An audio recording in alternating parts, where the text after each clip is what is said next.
म ओलीका बारेमा पनि ओली महात्म्य धेरै तपाईहरुका बीचमा भन्न चाहन्न। ओलीका बारेमा धेरै कुरा सुनिसक्नु भएको छ। ओली के हुन्, ओली कस्ता हुन्,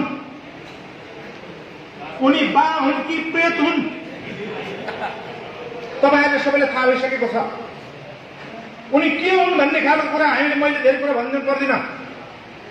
मैले जति कुरा भन्दछु उनका बारेमा राम्रै कुरा भने पनि उनका साइबर स्यालहरूले सुन्नेछन्। तपाईहरुले एकछिन पछाडि पोस्टिङ गर्नुहुनेछ, फेसबुक मार्फत पोस्टिङ गर्नुहुनेछ, तपाई असल नियतका साथ पोस्टिङ गर्नुहुनेछ। तर साइबर स्यालहरूले आफ्नो प्राणभन्दा प्यारो देखेको त्यो बालाई गाली गरेको रूपमा बुझ्नेछन् र म माथि फेरि अर्को वज्र प्रहार हुनेछ। त्यसो भएको हुनाले म कृपया मलाई अन्यथा नभन्नु होला। म ओलीको धेरै कुराकानी गर्दिन। म कुरा गर्छु हामीले बनाएको पार्टी हामीले हाम्रो भन्न पाएनौं, के कारणले हामीले भन्न पाएनौं, म त्यसको बारेमा तपाईहरुको विचार प्रश्न पार्न चाहन्छु। अघि विजय कमरेलले भन्नुभयो उहाँको जीवनको 44 वर्षका हिउँद बर्खाहरू आफ्ना ऊर्जाशील आफ्नो जिन्दगी त्यही पार्टी निर्माणको निम्ति खर्चनु भएको छ। म पनि स्मरण गर्न चाहन्छु। उहाँ जस्तै म पनि 60 वर्षको भएछु, मैले पनि गढेर ल्याएँ। अहिले उहाँले भनिसकेपछि सानो विद्यार्थीको त्यो एउटा फुच्चे बेलामा जति बेला म चाहिँ आइए पढ्नको निम्ति काठमाडौँ प्रवेश गरिरहेको थिएँ 2035 सालको चैत्र 21 गते मलाई सम्झना छ। पहिलोचोटि म जुलुसमा सामेल भएँ।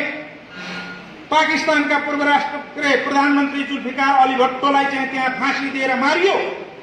त्यो मारेको विरोधमा वामपन्थी विद्यार्थीहरू मात्र होइन, प्रजातान्त्रिक विद्यार्थीहरू पनि एउटा ठूलो शक्ति अमृत साइन्स क्याम्पसको अगाडि जम्मा भयौं। मभन्दा अग्रज दाजुहरू अगाडि थिए। निर्णय के भयो भन्दाखेरि पाकिस्तानी राजदूतावासको अगाडि चाहिँ गएर हामीले धरना दिनुपर्दछ, विरोध प्रदर्शन गर्नुपर्दछ र जुल्फिकार अली भट्टो जो लोकतान्त्रिक व्यक्ति थिए र ती लोकतान्त्रिक व्यक्तिको हत्या भएकोमा हामीले विरोध गर्नुपर्छ भनेर जुलुस भएको थियो। र जुलुस एकछिन पछाडि ठूलो दमन भयो, पञ्चायती दमन भयो र तितर बितर भयो। धेरै दाजुहरू घाइते हुनुभयो र कयौं गिरफ्तार पर्नुभयो र हामी त्यो जुलुस हेर्न गएका, जुलुसमा सामेल भएका हामी खुसी साना विद्यार्थीहरू चाहिँ हामी आफ्नो ठाउँमा लाग्यौं र पहिलोचोटि म यसरी प्रवेश गरेको त्यो आन्दोलनमा म यसरी हुमिएको कुरालाई मैले सम्झँदाखेरि, आन्दोलनमा म हुमिएको कुरालाई सम्झँदाखेरि मेरो पनि करिब 44 वर्ष जति विजयले भन्नुभयो जस्तै मैले आफ्नो सुन्दर जीवनहरू यो पार्टी निर्माणको लागि खर्चेको रहेछु। अघि गुरुप्रसाद बुर्लाकोटी र हिजो हामी दुवैजना गुरुप्रसाद बुर्लाकोटी र म पार्टी केन्द्रीय कार्यालयमा थियौं। राजेन्द्र पाण्डे पनि त्यही हुनुहुन्थ्यो र आज हामीले धामीलाई सन्देश दिने गरिकन, साइबर स्यालहरू देख्ने बित्तिकै भुतु मर्ने गरिकन हाम्रो तीनैजनाको उपस्थिति होस् भनेर भनेका थिए। तर उहाँ मुख्यमन्त्रीका निम्ति दावी गर्न जानुपर्ने भएको कारणले गर्दा त्यो भोलि दावी गर्नुपर्ने, आज शनिबारै उहाँ हिँड्नुपर्ने भएको कारणले उहाँ हिँड्नुभयो। तर हामी दुईजना छौं यहाँ। तपाईहरु मार्फत हामीले भन्न खोजेको कुरा के हो भने हामीले आफूले प्राणभन्दा प्यारो पार्टीको रूपमा निर्माण गरेको पार्टी हामीलाई छोड्न मन थिएन। हिजो आज बिता आउँदैन। त्यो ज्योतिषीलाई हात हेराएको गीत छ नि एउटा, त्यो गीत जस्तै भन्न पनि मन छैन, पार्टी छोडेर जान पनि मन थिएन। तर के गर्नु, ओलीले बस्न दिएन। ओलीले कब्जा गरे, जसको पार्टी निर्माणमा एक सिङको पनि योगदान छैन, केपी ओलीको। उनले अहिले अध्यक्ष भएर यो पार्टीको नेतृत्वमा आउने खालको काम भन्दा उनको केही योगदान छैन यो पार्टीमा। तर त्यही मान्छे विचारमा आफू पराजित हुने, विचारमा पराजित हुने, तर त्यो मान्छे कृत्य कायते गरेर धाँधली गरेर अध्यक्षमा जित्ने र त्यो मान्छे पछि गएर बा बन्ने र केही साइबर स्यालहरूलाई आई लभ यु बा भन्ने अनि त्यसमा उसै किन चमक धमकमा रमाउने हो। त्यो केपी ओली भन्नेले बहन दिएनन्। जसले 50 वर्षको आफ्नो जीवन हामीले त 44 वर्ष खर्च गरेका रहेछौँ भनेर भने comrade Madhav Kumar Nepal, comrade Jhalanath Khanal, comrade Mukunda Nepali जस्ता नेताहरूले कति आफ्नो समय खर्च गरे। 50 वर्ष आफ्ना 50 वर्षका आफ्ना सुन्दर जीवनहरू यो पार्टी निर्माणमा खर्च गरे, रगत पसिना खर्च गरे, ऊर्जाशील आफ्ना वैशहरू यो पार्टी निर्माणमा खर्च गरे। मानिसका जागिरहरू गए, मानिसका आफ्ना आफन्तहरू गए, संशयका नेताहरू शहीद भए, मृत्युसँग टोठेजोरी खेल्दै बाँचेका नेताहरूले बनाएको पार्टी हो यो, केपीले बनाएको होइन। र त्यही पार्टी हाम्रो लागि हुन सकेन। आज आफूले बनाएको घर देशभरि 77 जिल्लामा चाहिँ अहिले हाम्रा सम्पत्तिहरू छन् र हामीले घर बनाएका छौँ, पार्टी घर बनाएका छौँ। धादिङको कुराकानी गर्दाखेरि पनि धादिङको त्यो मदन आश्रित भवन बनाउनका निम्ति हाम्रा ऊर्जा खर्च भएका छन्। अहिले पनि राजेन्द्र पाण्डे त्यो निर्माण समितिको अध्यक्ष हुन्। त्यो निर्माण समितिको म सचिव हुँ र गुरुप्रसाद मुर्लाकोटीको सदस्य हुँ। त्यो अहिले पनि विघटन भएको छैन र त्यहाँ स्यालको दाई गर्नेहरू अर्कै भएर गएका छन्। हामीलाई रहर थिएन, हामीलाई घर छोड्ने रहर थियो, आफूले बनाएको घर घर भन्न नपाउने खालको स्थिति थियो। आज हामीले पार्टीले पारेको खोलमा बसिरहेका जस्तो गरिकन हामीले बस्न बाध्य भएका छौँ। आफ्ना हविले छोडेर, आफूले बनाएको विरासत छोडेर अर्कासँग तापिएर पनिउहरू सापटी मार्दै अल्दिनलाई मान्द्रोले अर्काको खोलमा र धनसार बार्दै बस्न परेको जस्तो गरिकन बस्न परिरहेको छ। के हामीलाई रहर थियो? रहर थिएन। तर केपी ओलीले बाध्य बनायो। केपी ओलीले बाध्य बनाइसकेपछि हामीले विद्रोह गर्यौं। त्यसलाई हामी विद्रोह भन्छौँ, उनीहरूले त्यसलाई पार्टी फुटाएर गएको भन्छन्। धादिङको सन्दर्भमा कुराकानी गर्दा राजेन्द्र पाण्डेलाई आरोप लगाउनु पर्यो भने ऊ मुख्यमन्त्री खाने लोभले गएको हो भनेर भनिन्छ। मलाई चाहिँ अब केही समय पछाडि चीनको राजदूत हुन्छ भनेर भनेका छन्। त्यो चीनको राजदूत हुनुपर्ने भए तिमी खाऊ स्यालहरू, मलाई चाहिएन। त्यसकारणले पदको लोभले गएको होइन। अहिले प्रधानमन्त्री नै म छोडेर केपी ओलीले दिन्छु र यही ठाउँमा आएर बस भनेर भन्यो भने पनि, अथवा भनेका थिए भनेर भने पनि मानिँदैन थियो र केपी ओलीसँग बस्न सकिँदैन थियो। केपी ओली हाम्रा जातका होइनन्। केपी ओलीसँग भएको रगत र हामीसँग भएको रगत फरक भयो। हामीले यति मात्रै चिन्न सकेनौँ, केपीलाई पनि हामीले कम्युनिस्ट भनेर हेरिरह्यौँ अन्तिमसम्म। किनभने उनी पनि 14 वर्ष जेल बसेका थिए। जेल बस्दैन कोही मान्छे ठ्याक्कै कम्युनिस्ट हुँदैन रहेछ। होमोडाइलिसिस गरेर अर्को रगत दिएको जस्तो पनि हुँदैन रहेछ। केपी नै भने। किनभने आज केपी जस्ता छन्, उनी 14 वर्ष जेल बस्दा पनि केपी त्यस्तै थिए र पार्टीमा सुरुवातमा भागेर हिँड्दाखेरि 29 सालमा भगाउन हुँदाखेरि पनि केपी उस्तै थिए। र हामीले त केवल चिन्न नसकेको कुरा मात्र रहेछ। जति बेला चिन्यौं केपीले पनि हामीले चिन्यौं। अनि त्यति बेला भैँसीसँग जोगी डराउने, जोगीसँग भैँसी डराउने जस्तो खालको स्थिति बन्यो। कृत्रिम रूपमा उसले पार्टी कब्जा गर्यो। हामी त्यो पार्टीबाट निकालियौं र अहिले गौरवशाली पार्टी भनेर तपाईँहरूले भन्नुभएको छ। मलाई कता कता काउकुती लागिरहेको छ। म त्यही शब्द बोलौँ कि नबोलौँ, तर एक दिन यो कुरा पक्का हो, केपीको विरासत घरेको दिन यो पार्टी गौरवशाली नै बन्नेछ र नेकपा एमाले भन्दा विशाल र ठुलो हुनेछ। त्यो विशाल र ठुलो हुनेछ। त्यही पार्टी बनाउने नयाँ वयसका साथ यो 60 वर्ष लागेको यो वृद्ध अब फेरि 16 वर्षीय केटो हुँदैछ। यो पत्याउनु होला तपाईँहरूले जिम्मा नलेसम्म, यो फ्लोरबाट यो वृद्धको जिम्मा नलेसम्म यो तपाईँहरूकै उमेरको केटा बन्नेछ। र हिजो चाहिँ 35 साल 36 सालदेखि धादिङमा जुन खालको स्पिरिटका साथ पार्टी निर्माणमा लागिएको थियो। तपाईहरू सँगसँगै लागिनेछ एउटा नाराका साथ हो। तपाईहरूले हामीलाई सम्मान गर्नुहुनेछ, अग्रजहरूलाई सम्मान गर्नुहुनेछ। त्यो सम्मान भए हामीलाई पुग्छ। तपाईहरूलाई माया गर्नेछौँ र नेतृत्व अब तपाईँलाई दिनेछौँ। केपीले जस्तो होइन। केपीले अहिले जुन प्रकारले गोदावरीमा जुन प्रकारको कुम्भ मेला गरे त्यो सबै नाटक एउटा प्रपञ्च त्यसको के हो भने नेतृत्व त्यहाँका युवाहरूलाई होइन, सुरेन्द्र पाण्डे घनश्यामहरूलाई होइन, त्यो नेतृत्व फेरि आफै खाने र फेरि केपी बा आफै हुने। मान्छेलाई भ्रम छ। त्यहाँ मान्छेलाई के भ्रम छ भने यो बा नै हो भन्ने खालको कुरा। तर पानीमा पानीका बोतलमा उसका फोटो टाँसिसकेपछि ऊ बा होइन, ऊ अब प्रेत भइसकेको छ। किनभने जिउँदो मान्छेको फोटो यसरी दुरुपयोग गरिन्न, प्रेतहरूको फोटो मात्रै। अर्थात् उहाँहरू चाहिँ त्यो होइन। फेरि त्यो ठाउँमा बस्नका निम्ति केपीले त पहिला उहाँहरू जे हो त्यही हुनुपर्दछ र त्यस पछाडि दोस्रो काम भने उहाँहरूले लिएको बाटो लिन सक्नुपर्दछ अनि मात्र अर्काको ब्यानरमा माथि बस्न पाइन्छ। नत्र भने पानीकै बोतलमा हो। अहिले पानीको बोतलमा बस्ने, अलिक दिन पछाडि कोट दरबारको बोतलमा बस्ने, त्यस पछाडि कार्लस वर्ग भन्छ कि के भन्छ बियर म त जान्दैन हाम्रो पाला थियो नि थिएन। त्यही बोतलको बियरमा बस्ने हो। त्यस कारणले अहिले म तपाईँलाई के भन्छु भने हेर्नुहोस्, हामीलाई रहर थियो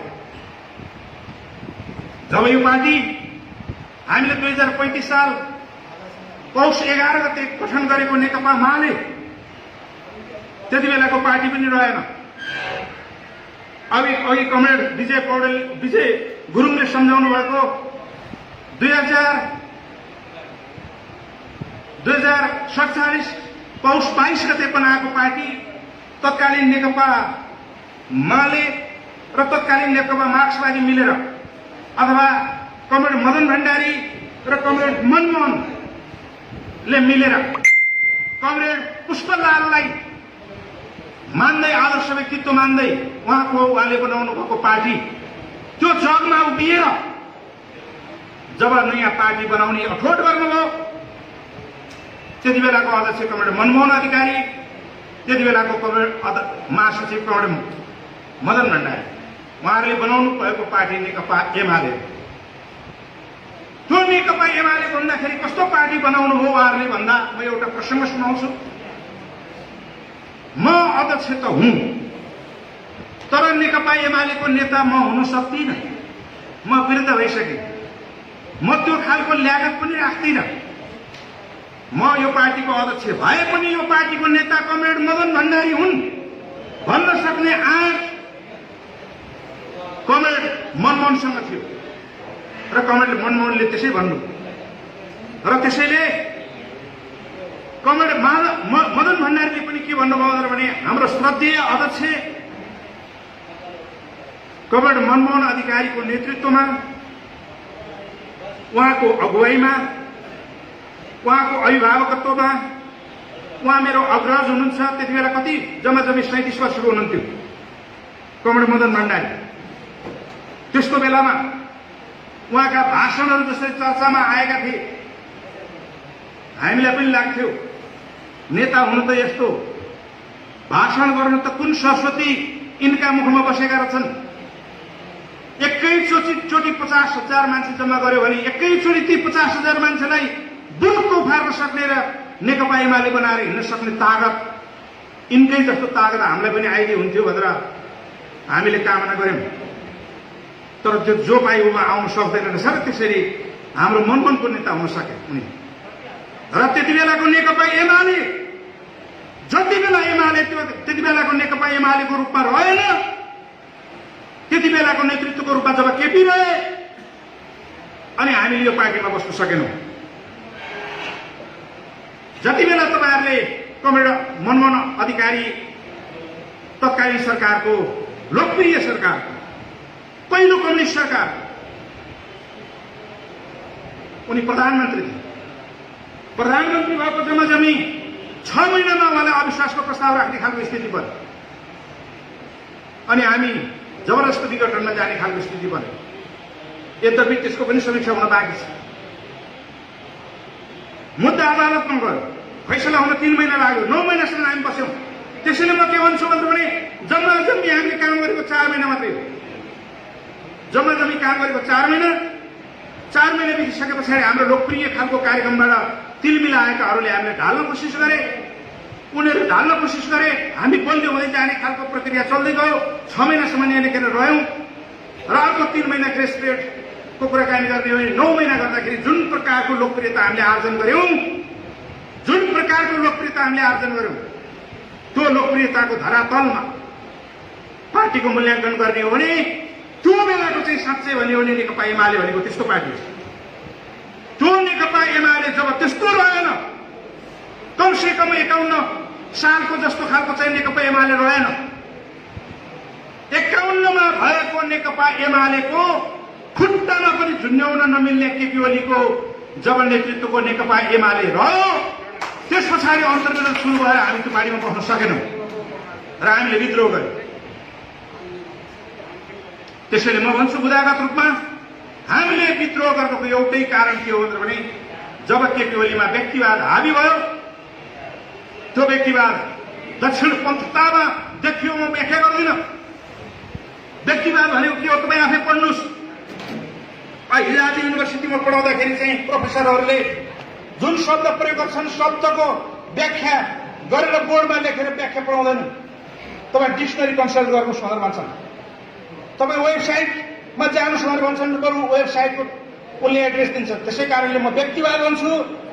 त्यो व्यक्तिवाद, केपी ओलीको व्यक्तिवाद जब दक्षिणपन्थी अवसरवादमा मुखरित भयो, जब देखिन थाल्यो, त्यस पछाडि नेकपा एमालेको रूपमा रहेन र त्यो पार्टी बिस्तारै दक्षिणपन्थी अवसरवादमा भासिन थाल्यो। त्यो भासिसके पछाडि हामीले त्यही भित्र बसेर अन्तरसङ्घर्ष गरेर केपी ओलीलाई पराजित गरेर, त्यहाँभित्र अन्तरसङ्घर्ष चलाएर पराजित गरेर त्यो दक्षिणपन्थी अवसरवादको दलदलबाट नेकपा एमालेलाई मुक्त गर्न सकिन्छ कि भनेर प्रयास गर्यौं। अन्तिमसम्म प्रयास गर्यौं। हामीले नारा अगाडि सारेका थियौं, तपाईँहरूलाई थाहा छ। एकता हाम्रो चाहना हो, विभाजन हाम्रो बाध्यता हो। हामीले त्यही कुरा भनिरहेको। विभिन्न अन्तर्वार्ताका माध्यमबाट तपाईँले सुन्नुभयो होला, मैले त्यही कुरा भनिरहेको। अहिले पार्टीका वर्तमान अध्यक्ष कमरेड माधव कुमार नेपालले यही कुरा हमेशा भनिरहनु भयो। हामीले केसम्म पनि भनेर भन्यो भने केपी ओलीलाई धेरै जसो राम्रा ठुल्ठुला निर्णय गर्ने साइट चाहिँ रातिको 12 बजे जुट्छ। सुन्नुहोस् है, राति 12 बजेतिर जुट्छ। उनले लगेको मृत्यु पत्रमा सही गर्ने राष्ट्रपतिले पनि त्यो 12 बजे पछि मात्रै सही गर्ने गरेकी छिन्। बुझ्नुहोस् तपाईँ। ल त्यो यदि 12 बजे नै केपी ओलीलाई मनपर्ने हो भने कोही बात छैन। हामी 11 बजेर 59 मिनटसम्म हामी कुरेर बस्नेछौँ। तर केपी ओली सुध्रिनु पर्यो नि। पहिलो शर्त हाम्रो त्यो हो। केपी ओली दक्षिणपन्थी अवसरवादको भाषबाट निस्केर कम्युनिस्ट हुन कोसिस गर्नु पर्यो नि। हामीले त्यो किसिमको कुराहरू गर्यौं। साइबर स्यालरले भनेको आई लभ यू केपी बा भन्ने खालको भ्रमबाट मुक्त भएर साँच्चै कम्युनिस्टहरूको पंक्तिमा आएर मिसिनु पर्यो नि। हामीले त्यो कुरा माग गर्यौं। उनी तयार भएनन्। उनी तयार नभइसकेपछि हामीले विद्रोह गर्ने फैसला गर्यौं। विद्रोह गर्ने फैसलामा पुग्दाखेरि करिब माधव नेपाल, जसले आफूले जिन्दगीभरि कमाएका साथीहरू केवल 2-3 जना मात्रै बाँकी थिए। मैले नजिकबाट हेरेको छु माधव नेपाललाई। अलिअलि माधव नेपाल प्रति दया पनि लाग्यो। माधव नेपालको कमजोरी हो कि जस्तो पनि लाग्यो। यति धेरै मान्छेहरूले यिनलाई समर्थन गर्दै आउँदा अन्तिममा यिनलाई छोडिदिए भन्ने जस्तो लाग्यो। त्यो दिन रातभरि निद्रा लागेन। मलाई पनि दुविधा भयो। कुनै हालतमा जानै सक्दैन थिएँ, किनभने पहिला म केपी ओलीसँगै थिएँ। म केपी ओलीलाई त्यति बेला भिनाजु भन्थेँ। मेरो नाताले अलिअलि पर्न खोज्छ। राधिका दिदी साँच्चै मेरो चाहिँ नाताभित्रको त होइन, अलिक परपरको चाहिँ हाम्रो चाहिँ दिदी पर्छ। यिनको बिहा नहुने हो। 14 वर्ष जेल आएर खिङ्रिङ्ग परेको केपी ओलीसँग कोही बिहा गर्न नमान्नु। अनि त्यस्तो बेलामा राधिका दिदीको भाइ ज्ञानेन्द्र साक्य, उनी साक्य म तुलाधर, हामी एउटै कलेजमा पढ्थ्यौँ। राधिका दिदी 1 वर्ष हामीभन्दा सिनियर हुनुहुन्थ्यो। ज्ञानेन्द्र साक्य मेरो क्लासमेट। त्यति बेला उनी पनि गीत गाउँथे, म पनि गीत गाउँथेँ। अहिले मात्र छोडेको हुँ मैले, पर्यो भने फेरि गाउँछु। अनि त्यति बेला उनलाई बिहा गर्ने इच्छा हो। उनलाई मात्र बिहा गर्ने इच्छा जागृत भएर के गर्नु? बिहा गर्नको निम्ति अर्को मान्छे चाहिन्छ, एन्टी सेक्स चाहिन्छ। सेम सेक्सको बिहा हुन सक्दैन, कमसेकम हाम्रो देशमा। त्यसैले हामीले हाम्रो दिदीलाई भन्यौं, दिदी यो बुढोसँग बिहा गर्नु पर्यो। यी मान्छे एक दिन ठुलै मान्छे बन्छन्, दिदी तपाईँले बिहा गर्नु पर्यो भन्दा दिदीले पहिला नाक खुम्चाउनु हो, मान्नु भयो। कम्युनिस्ट आन्दोलनमा लागेका मान्छेहरूको बिचमा त्यस्तो नाम खुम्च्याउन पाइँदैन। राम्रो नराम्रो छाडिदिनु दिदी, बाहुन छेत्री नेवार भन्ने पनि छाडिदिनुहोस्, हामीलाई जात पनि मतलब छैन। दिदी तपाईँले बिहा गर्नुपर्छ हामीले भन्यौँ। त्यसरी भन्ने मध्येको अर्को एउटा चाहिँ विष्णु रिमाल पनि हुन्छ। विष्णु रिमाल अहिले त्यो केपी बा भन्ने खालको चाहिँ नारा बनाउने मान्छे हो। त्यो बोतलमा केपी बाको तस्बिर राख्ने त्यही विष्णु रिमाल हो। के अब त्यही चढ्यो, उसले त्यस्तो गर्यो। त्यो षड्यन्त्र होला जस्तो लाग्छ मलाई। केपीले बुझेको छैन, उनी थै थै परेको छ। मैले भन्नु खोजेको के भनेर भने त्यति बेला हामीले एउटा सन्दर्भमा मिलाएर के चाहिँ हामीले दिदीको बिहा हो। त्यस पछाडि हामीले राधिका दिदी हाम्रो प्राणभन्दा प्यारो दिदी थियो। त्यति बेला हामी सबैको अभिभावक जस्तो थियो। अहिले जसरी हाम्रो इन्दिरा जस्ता नेताहरू हाम्रो धादिङ जिल्लाको सन्दर्भमा बिहा नगरिकन बसिराख्नु भएको छ, हाम्रो अभिभावक भएर। हामी सबैको पहिला त ढुङ्गाना परिवारको त्यो पनि चाहिँ एउटा बसेरीको एउटा सानो परिवारको मात्र अभिभावक हुनुहुन्थ्यो। अहिले सिंहे धादिङको अभिभावक बन्ने चाहिँ त्यसैको अभिभावक बन्ने एउटा लाइनमा हुन्छ। भर्खरै हामीले उहाँलाई त्यो जिम्मेवारी दिन खोजिरहेका छौँ। र त्यस्तै राधिका दिदीको पनि त्यस कारणले गर्दाखेरि चाहिँ हामी राधिका दिदी र यिनलाई भिनाजु भन्थ्यौँ। भिनाजु भन्दाखेरि काबुती लाग्थ्यो त्यतिखेर, त्यो किन नमिल्ने कमरेड भन्नु पर्थ्यो नि त। भिनाजु भन्नु भन्नु पाइँदैन। तर भनियो त्यही कारणले गर्दाखेरि म नजिकको सबभन्दा मान्छे भएको कारणले गर्दा म त्यति बेलाको सांसद थिएँ। तर पनि मलाई पार्टीले मदन कमरेड र चाहिँ अध्यक्ष मनमोहन कमरेडले चाहिँ उहाँको सल्लाहकारका रूपमा तपाईँले काम गर्ने भनेर भन्नुभयो। त्यति बेला केपी ओली चलाउँदैन गोली भनेर के चाहिँ भने तिनका बुद्धिले गोली नचले होइन। तँ ठान्नुहोस् फेरि त्यहाँ गङ्गालाल तुलाधर मान्छे जस्ता मान्छेहरू सल्लाहकार तिनका थिए। जति यिनको सल्लाहकार यिनका सल्लाहकार हुनुपर्छ भन्ने खालको कुराबाट मुक्त भयो। जब उनमा व्यक्तिवाद हावी हुँदै गयो, त्यस पछाडि उनलाई छोडिसकेपछि उनी वास्तवमा यसपालिको आन्दोलनमा उनले के गरेका थिए? यसपालिको आन्दोलनमा के गरेका थिए? गोली चलाउँथे कि चलाउँदैन थिए? दमन अत्याचारका कुराहरू के गरेका थिए? 2-2 पल्ट संसद यसै विघटन गरेका हुन्। उनले भनेको ट्याक्क भन्ने बित्तिकै फ्याट्ट मान्दिने राष्ट्रपति थियो र पो उनले ठोक्यो। राष्ट्रपतिले त्यसो गर्न मिल्दैन त। गरिब कसैको सम्बन्ध यस्तो गजब हेर्न सम्बन्ध हुन्छ। एउटाले आफ्नै बित्तिकै अर्कोले ठोकिहाल्यो। जोपाईका बिचमा यस्तो सम्बन्ध हुँदैन। उहाँहरूका बिचमा भयो। धन्य छ, भगवानलाई पनि धन्यवाद छ यस्तो सम्बन्ध दिएकोमा। एउटाले हान्ने अर्कोले ठोक्ने, कहिले कहिले एउटाले ठोक्ने अर्कोले हान्ने। उहाँहरूको चाहिँ यो खालको चाहिँ रहिरह्यो। त्यो पनि 12 बजेको समयमा भएको छ। धेरै जसो ठोकेर हान्ने। त्यस कारणले मैले के भन्न खोजेको भने यो खालको संसद विघटन 2-2 पटकसम्म गरेर जुन प्रकारको चाहिँ अवस्था सिर्जना भयो यो देशमा मुलुकमा होइन, त्यो नै चाहिँ के भने दक्षिणपन्थी अवसरवादको चरम उत्कर्ष थियो। त्यसैले पहिलो कुरा तपाईँले बुझ्नुहोस्, जब दक्षिणपन्थी अवसरवादबाट त्यो भाषबाट केपी ओली उम्कन तयार भएनन्, जब उनी त्यसबाट बाहिर निस्कन तयार भएनन्, हामीले चाहिँ त्यो अवसरवादी पार्टीमा बसिराख्न हुन्न भन्ने जब ठान्यौं, नेकपा एमाले दक्षिणपन्थी हुँदै गयो, नेकपा एमाले व्यक्तिवादी हुँदै गयो, नेकपा एमाले अवसरवादीहरूको चङ्गुलमा फस्दै गयो। त्यस पछाडि त्यसका असल क्रान्तिकारी मान्छेहरूले विद्रोह गरे। पहिलो कुरो त्यो। दोस्रो कुरो, हाम्रो मार्गदर्शक सिद्धान्त भनेको मार्क्सवाद लेनिनवाद हो। हामीले पहिला पढ्दाखेरि यही कुरा पढ्यौं, अहिले भर्खरै पनि शपथ ग्रहण गर्दा त्यही भन्नुभयो तपाईँहरूले, मार्क्सवाद लेनिनवाद जिन्दाबाद भनेर भन्नुभयो। मार्क्सवाद लेनिनवादको मार्गदर्शनमा त्यसलाई गाइडिङ प्रिन्सिपल मानेर अगाडि बढ्ने खालको कुरामा यो 70 वर्षको इतिहास चाहिँ जोडिएको छ। नेपाली कम्युनिस्ट आन्दोलनको इतिहासको यो जुन 70 वर्षको इतिहास यो जोडिएको छ। जब मार्क्सवाद लेनिनवाद भन्नका निम्ति मात्रै मार्क्सवाद लेनिनवाद भन्ने गर्नका निम्ति चाहिँ अरू नै बदमासी गर्ने खालको स्थिति जब केपी ओलीमा हावी भयो, त्यसबाट चाहिँ के भने चल्न सकिन्न भन्ने ठाउँमा जब हामी पुग्यौं, मार्क्सवाद लेनिनवादको मार्गदर्शक सिद्धान्तमै अगाडि बढ्नुपर्छ क्रान्तिकारी कम्युनिस्टहरू। यदि मार्क्सवादी सिद्धान्तमा लेनिनवादी सिद्धान्तमा अगाडि बढ्न सक्दैन भनेर भने कम्युनिस्टको नाम, कम्युनिस्टको ब्यानर, कम्युनिस्टको ब्रान्ड, कम्युनिस्टको लोगो प्रयोग गर्ने त्यसलाई अधिकार हुन्न। त्यस कारणले गर्दा नेकपा एमालेमा त्यो अधिकार रहँदैन भनेर चाहिँ हामीले अर्को पार्टी बनाउन बाध्य भयो।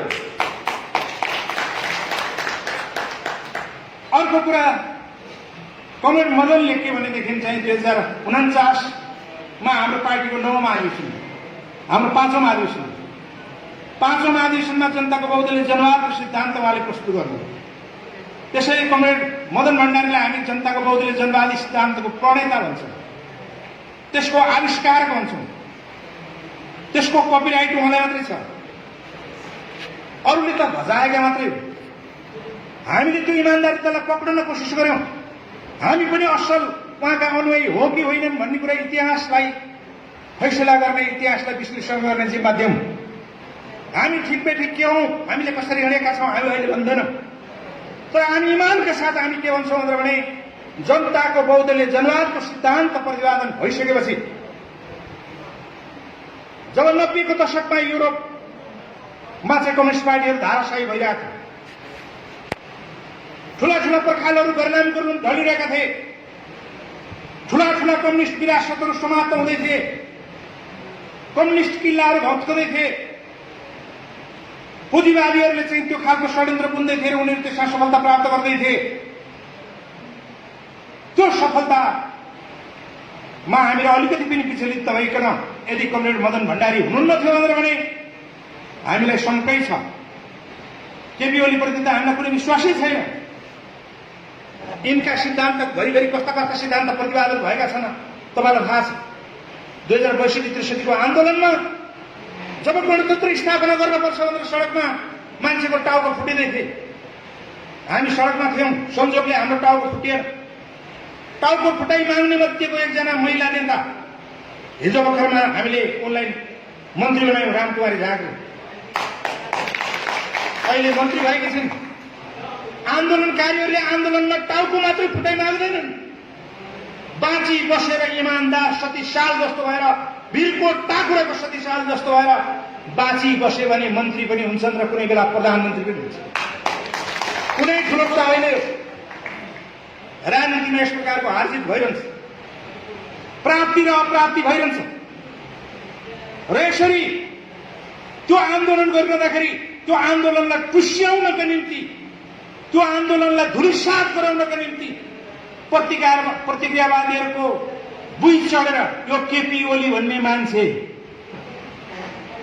मैले अघि भनेको भिडाजु होइन, केपी ओली हुन्, अहिलेको साइबरहरूका स्यालहरूका बा हुन्, अनि बोतलमा फोटो टाक्ने मान्छे हुन्। मान्छे हुन् कि के हुन् त्यो तपाईँहरू जान्नु। अनि तिनले के भन्यो भन्दा पहिले आएको सिद्धान्त प्रतिपादन गरे। यो गणतन्त्र ल्याउने भन्ने कुरा त उनकै भाषामा बोल्न कोसिस गरे क्या। सल्लाहकार अलिअलि आउँछ नि यस्तो कुरो, क्यारिकेचर गर्न आउँछ कि सल्लाहकारलाई अलिअलि। अनि उनले चाहिँ त्यति बेला पनि बैल काँडा छोडेर अमेरिका जानु जस्तो हो भनेर भने मान्छेलाई कतिलाई त्यही भ्रम पर्यो। त्यसो भए आन्दोलनमा धेरै मान्छेहरू सहभागी पनि भएन सुरुमा। पछि मान्छेहरू ओइलिन थालिसकेपछि केपी ओली बेपत्ता भयो। यिनै माधव कुमार नेपाल, यही कम्युनिस्ट पार्टीको नेता, पार्टीको महासचिव, उनको घर कोटेश्वरमा सेना प्रहरी गरेर छापा मार्ने, उनलाई त्यहाँबाट चाहिँ के कुखुराको चल्ला पक्रेको जस्तो गरिकन, गिद्धले कुखुरा पक्रेको जस्तो गरिकन, चल्ला पक्रेको जस्तो गरिकन पक्रेर माधव कुमार नेपाललाई चाहिँ ककडीमा लगेर राख्ने, परिवारका कुनै मान्छेलाई भेट्न नदिने, इभन गायत्री दिदीलाई पनि भेट्न नदिने। गायत्री दिदी भनेर हामी किन भन्छौँ भन्दाखेरि उहाँको श्रीमतीको नाम गायत्री नेपाल हो। उनी माइतीपट्टिको आचार्य हुन्। माधव कुमार नेपाल भूमिगत भएको बेलामा धादिङको विशालटारको चन्द्रोदय हाई स्कुलमा लगेर हामीले उनलाई शिक्षक बनाएका थियौँ। त्यसैले गायत्री दिदी हामी सबैको प्यारो दिदी हो। त्यसो भएर हामी गायत्री दिदी भन्छौँ। गायत्री दिदीले पनि माधव कुमार नेपाललाई भेट्न नपाउने, तर केपी ओली भन्ने मान्छे शानका साथ आफ्नो घरमा बस्न पाउने, शानका साथ। उनलाई केही खतरा छैन, किनभने बैलगाडा चढेर अमेरिका पुग्नु जस्तै हो। यो गणतन्त्र आउँदैन भन्नेलाई गणतन्त्र ल्याउन नचाहनेहरूले त्यही खालको सुख सुविधा दिने हो नि। यो कुरा बुझ्नुपर्दछ। त्यसकारणले यिनी त त्यो सिद्धान्तको प्रतिपादकै होइनन्। मैले भनिहालेँ, जनताको बहुदलीय जनवादको सिद्धान्तको प्रतिपादक कमरेड मदन भण्डारी, उहाँका अनुयायीहरू चाहिँ सक्कली अनुयायीहरू कमरेड माधव कुमार नेपाल, कमरेड जीवराज आश्रित जस्ता व्यक्तित्वहरू हुन्। अहिले जीवराज आश्रित हुनुहुन्न। कमरेड मदन के अरे माधवले झलनाथले अर्को पार्टी बनाउनु पर्ने खालको एउटा स्थितिमा उनले भनेको त मृत्यु पत्रमा सही गरे भनेर भनेका छन्। खै केही छैन। मृत्यु पत्रमा कसले सही गरे रहेछ? अब विद्रोहको घोषणा पत्र हो कि मृत्यु पत्र हो त त्यो केपी ओली पछाडि दिन थाहा हुन्छ। पछाडिने कुरा त अहिले त शक्तिमा त केही सांसदहरूको संख्या छँदैछ। सांसदको तलब भत्ता आएकै छ, त्यसको लेबी 12,000 का दरले काटेकै छ। धुम्बाराई अफिस हुँदाखेरि खातामा जम्मा भएको थियो।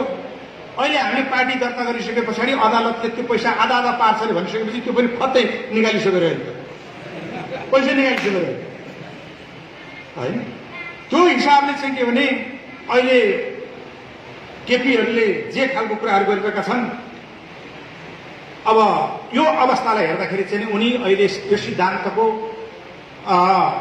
पक्षमा छन् भनेर कतै भन्न सकिँदैन। जनताको बहुदलीय जनवादको सिद्धान्तमा विश्वास गर्नेहरूले एउटा मात्र तपाईँलाई म भन्छु, पार्टीभित्रको आन्तरिक लोकतन्त्र भनेको जनवादको बहुदलीय जनवादको एउटा ठुलो मर्म हो, भावना हो। त्यो भने के? अल्पमतले पनि त्यहाँ बाँच्न पाउँछन्, थोरै मान्छेहरूले पनि त्यहाँ बाँच्न पाउँछन्। तिनीहरूको घाँटी निमोट्न पाइँदैन, तिनीहरूको विचार सुन्नु पर्दछ। बहुमतले नै निर्णय गरे पनि उनीहरूको विचार सुन्नुपर्छ भनेर भन्ने मान्यता हो कि होइन जनताको बहुदलीय जनवाद? त्यसैले जनताको बहुदलीय जनवादको मूल भावना र मर्म जब मर्दै गयो त्यसलाई बचाउनुपर्छ भन्ने भावनाका साथ जनताको बहुदलीय जनवादको सिद्धान्तको रक्षा र थप विकास गर्दै समाजवादको दिशामा अगाडि बढ्नका निम्ति अब नेकपा एमाले हाम्रो लागि प्लेटफर्म भयो। नेकपा एमाले हाम्रो पार्टी हुन सकेन, त्यसैले हामीले विद्रोह गर्नुपर्छ भन्ने ठाउँमा आयौँ। जनताको बहुदलीय जनवादको सिद्धान्तको रक्षा, विकास र समाजवादको दिशामा अगाडि बढ्ने हाम्रो हेतु, हाम्रो इच्छा भएको कारणले गर्दा विद्रोह गर्नु पर्यो। जनताको बहुदलीय जनवादको अर्को ब्युटी भनेको के हो भनेर भने त्यसको आर्थिक कार्यक्रम, त्यसको सामाजिक कार्यक्रम, त्यसको सांस्कृतिक कार्यक्रम। जब आर्थिक, सामाजिक र सांस्कृतिक कार्यक्रमहरू केपी ओलीले लट्याउन थाले तब त्यस पछाडि हामीलाई के अनुभूति हुन थाल्यो भने, के आभास हुन थाल्यो भनेर भने यो मान्छेले जनताको बहुदलीय जनवादको कार्यक्रम लागू गर्दैन। त्यो ठाउँमा हामी पुग्यौँ। त्यसो भइसकेपछि त्यो कार्यक्रम लागू गर्नकै निम्ति पनि हामीले चाहिँ विद्रोह गर्न जरुरी हो। अर्को पाँचौं कारण भनेर भनेको के हो भन्नुहुन्छ भनेर भने 2/3 बहुमत। कम्युनिस्ट पार्टीलाई सामान्यतया यो चुनाव जितेर 2/3 प्राप्त भएको त्यस्ता दृष्टान्तहरू विश्वमा छैनन्। हाम्रो देशमा त यस्तो देश रह्यो जहाँ चाहिँ माओवादीसँग हामीले मिल्दाखेरि, तत्कालीन नेकपा एमाले र माओवादी मिल्दाखेरि 2/3 को जब एउटा स्थिति बन्यो, 2/3 को हाराहारीको सरकार बन्यो, त्यो सरकारले समाजवादको दिशामा अगाडि बढ्ने, वास्तवमा यही हो नि यात्रा समृद्धिको लक्ष्य समाजवाद, यो दिशामा अगाडि बढ्नको निम्ति जनताको बहुदलीय जनवादको सिद्धान्तले जे खालको कुराहरू चाहिँ अगाडि सारेको छ। हामीले 2051 को लोकप्रिय सरकारको पालामा जुन प्रकारको चाहिँ हामीले दृष्टान्तहरू प्रस्तुत गर्यौं, त्यो दृष्टान्त अनुसार अगाडि बढ्नका लागि पनि 2/3 को भावना र मर्म नेपाली जनता 55% जनता नेपाली जनताले कम्युनिस्टहरूलाई समर्थन गरेका हुन्, वाम अलायन्स लेफ्ट अलायन्सलाई सपोर्ट गरेका हुन्। त्यो भावनामा खेलवाड गर्न पाइँदैन। केपी ओलीले गरे, केपी ओली गैर कम्युनिस्ट हुन्, गैर जिम्मेवार हुन् र त्यसै कारणले गरे। उन सँगसँगै रहेका असल नेताहरूले त्यस्तो गर्न सक्दैनथ्यौं। कमरेड माधवले सक्नु भएन र एक्लै भए पनि विद्रोह गर्ने ठाउँमा पुग्नु। र अहिले 10 भाइ उता गएर बसिरहेका छन् र मलाई 1-2 जनाले फोन गरिसके, गङ्गाजी तपाईँ धेरै जस्तो कार्यक्रममा हाम्रो हेर्नुभएको छ र तपाईँले जम्मै बस नोट गर्नुभएको छ, कृपया त्यो बस नोट सार्वजनिक नगरिदिनु होला, किनभने हाम्रा स्ट्रेन्थ र विकनेसेसहरू, हाम्रो सबल पक्ष र दुर्बल पक्ष सबै तपाईँलाई थाहा छ, त्यो नभनिदिनु होला। र हामीले जे गर्यौं, ठिक गर्यौं बेठिक गर्यौं, इतिहासकै गर्तमा हामी छाड्दियौं। तपाईँहरूले आज जे गर्दै हुनुहुन्छ, अब त्यसमा एक स्टेप पनि पछाडि नहटिकन तपाईँहरू निरन्तर अगाडि बढ्नुहोस्। तपाईँहरूले विद्रोह गरिसक्नु भएको थियो, यद्यपि त्यो नगरेको भए हुन्थ्यो भन्ने अझै पनि मलाई लागेको छ। तपाईँहरू अगाडि बढ्नुहोस्। हाम्रो त यहाँ केही पनि रहन्छ भविष्य, हाम्रो बिजोग हुने भयो भनेर मलाई भने। नाम भन्दिनँ म, आवश्यकता पर्यो भने म लेख्छु भने पछि भोलि गएर उनीहरूले जुन कुरा नखोल्नु भनेको छ, मेरो पार्टी निर्माणमा त्यो नहुने भयो भनेदेखि म सबै कुराहरू बाहिर खोलिदिन्छु। त्यो बस नोटमा एक शब्द र चाहिँ कुन बेला कति मिनट जाँदाखेरि, कति बजेर कति मिनट जाँदाखेरि को कतापट्टि फर्केर के भनेका थिए भन्ने कुरा सबै भनिदिन्छु। तर अहिले म भन्दिनँ, यो नभने पनि मेरो पार्टी त्यो पार्टीभन्दा ठुलो हुनेवाला छ, त्यो 10 जना धुलिसात हुनेवाला छ। त्यसकारणले म अहिले भन्दिनँ। अब जब लोकतन्त्र, गणतन्त्र र संविधानको कुराहरू आउँछ, हाम्रो मुटु चक्क हाम्रो चरित्र छिरिन्छ। हामी सँगसँगै आन्दोलनमा उत्रदाखेरि मरेका मान्छेहरू, फुटेका टाउकाहरू, हामीले बगाएका रगतहरू झलझल्ती सम्झँदाखेरि यो लोकतन्त्र बचाउने कुरा जब केपी ओलीबाट हुँदैन भन्ने खालको कुरामा हामी त्यो ठहरमा पुग्यौं। जब 240 वर्षको राजतन्त्र समाप्त पारेर शान्तिका नायिकालाई जब आर्यघाटमा लगेर दहन गर्ने खालको कुराहरू गरियो, त्यस पछाडि प्राप्त भएको गणतन्त्र, त्यो गणतन्त्र प्राप्त गर्दा ठिक बेठिक आफ्ना ठाउँमा छन्। माओवादी, अहिलेको माओवादी, त्यति बेलाको जनयुद्ध गर्नेहरूले हाम्रा 21 जना साथीहरूलाई मारेका छन्। ती नमारेका भए अहिले कतिपय साथीहरू हाम्रै साथमा हुन्थे।